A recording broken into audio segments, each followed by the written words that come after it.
Shalom, shalom, shalom sahabat-sahabat Hersama yang diberkati Tuhan. Puji Tuhan, kita berjumpa lagi di saat ini dalam damai dan sejahtera. Dan sahabat, kita akan membaca firman Tuhan di hari ini dari Yosua pasal 17 ayat yang pertama sampai ayatnya yang ke-18. Untuk itu mari kita berdoa mohon tuntunan kuasa Roh Kudus Tuhan. Tuhan, kami mengucap syukur untuk waktu dan kesempatan Tuhan anugerahkan dalam kehidupan kami di saat ini. Dan kami mengucap syukur untuk nafas kehidupan yang Tuhan masih percayakan dalam hidup dan kehidupan kami. Kami mohon tuntunan kuasa Roh Kudus bagi kami sehingga kami dapat mengerti firman yang akan kami baca. Kami percaya firman dan kami melakukan firman dalam kehidupan kami sehari-hari untuk puji dan hormat bagi nama Tuhan di tengah-tengah dunia ini. Kami mohon ampuni dan kasihanilah keberdosaan kami ya Bapa. Di dalam nama Yesus Kristus firman yang hidup, Tuhan dan Juru Selamat kami berdoa kepada Bapa di surga. Haleluya. Amin. Ya, Yosua pasal 17 ayat 1 sampai 18 yang berbunyi demikian. Milik pusaka Efraim dan Manasye. Bagian undian yang ditentukan bagi suku Manasye, sebab dialah anak sulung Yusuf, ialah demikian. Kepada Makir, anak sulung Manasye, bapa Gilead, telah diberikan Gilead dan Basan, karena ia seorang tentara. Jadi bagian itulah yang ditentukan bagi anak-anak Manasye yang lain.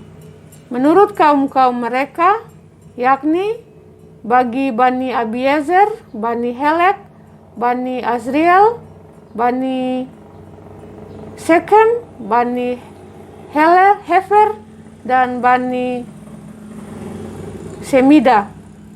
Itulah keturunan yang laki-laki dari Manasye bin Yusuf, menurut kaum-kaum mereka. Tetapi Selafehat bin Hefer bin Gilead bin Makir bin Manasye tidak mempunyai anak laki-laki, tetapi hanya anak perempuan. Inilah nama anak-anaknya itu: Mahla, Noah, Hogla, Milka, dan Tirsa.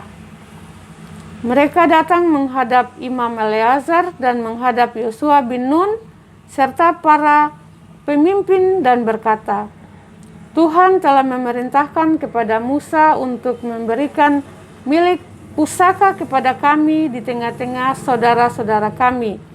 Sebab itu diberikannya kepada mereka milik pusaka di tengah-tengah saudara-saudara ayah mereka sesuai dengan titah Tuhan.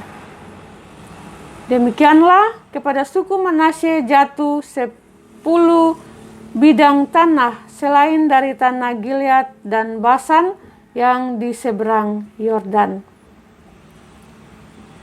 Sebab anak-anak perempuan Manasye telah menerima milik pusaka di tengah-tengah anak-anaknya lelaki, sedang tanah Gilead ditentukan bagi anak-anak lelaki yang lain, anak-anak lelaki Manasye yang lain. Jadi batas daerah Manasye ialah dari Asyer ke Mikmetar yang di sebelah timur Sikem. Kemudian batas itu terus ke selatan ke daerah penduduk En Tapuah. Tanah Tapuah adalah kepunyaan suku Manasye, tetapi kota Tapuah dekat batas daerah Manasye adalah kepunyaan Bani Efraim. Kemudian batas itu turun ke sungai Kana, ke sebelah selatan sungai itu. Kota-kota di sana adalah kepunyaan suku Efraim.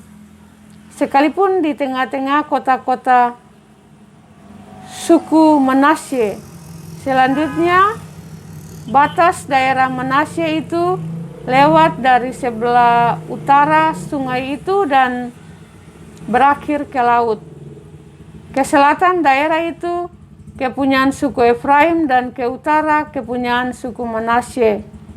Batasnya ialah laut di sebelah utara, batas daerah itu menyinggung daerah Asyer, di sebelah timur menyinggung daerah Isakar. Tetapi di daerah Isakar dan Asyer ada juga kepunyaan suku Manasye, yakni Bet-Sean dengan segala anak kotanya, Yibleam dengan segala anak kotanya, penduduk Dor dengan segala anak kotanya, penduduk Endor dengan segala anak kotanya, penduduk Taanak dengan segala anak kotanya,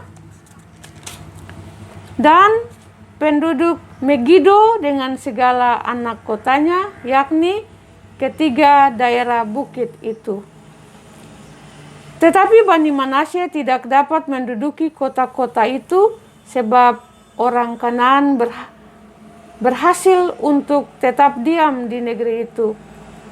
Setelah orang Israel menjadi kuat, orang Kanaan itu dibuatnya menjadi orang Rodi, tetapi tidaklah sama sekali mereka itu dihalaunya. Berkatalah Bani Yusuf kepada Yosua demikian, "Mengapa engkau memberikan kepadaku hanya satu bagian undian dan satu bidang tanah saja menjadi milik pusaka, padahal aku ini bangsa yang banyak jumlahnya, karena Tuhan sampai sekarang memberkati aku?" Jawab Yosua kepada mereka, "Kalau engkau bangsa yang banyak jumlahnya, pergilah ke hutan dan bukalah tanah bagimu di sana di negeri orang Feris dan orang Refaim, jika pegunungan Efraim terlalu sesak bagimu."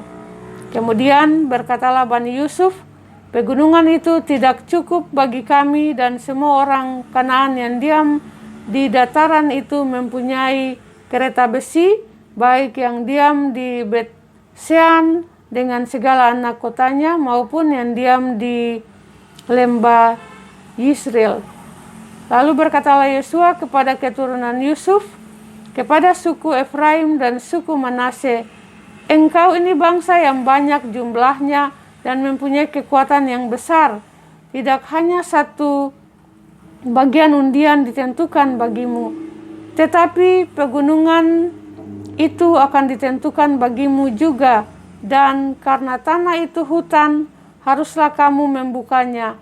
Kamu akan memilikinya sampai kepada ujung-ujungnya, sebab kamu akan menghalau orang Kanaan itu, sekalipun mereka mempunyai kereta besi dan sekalipun mereka kuat."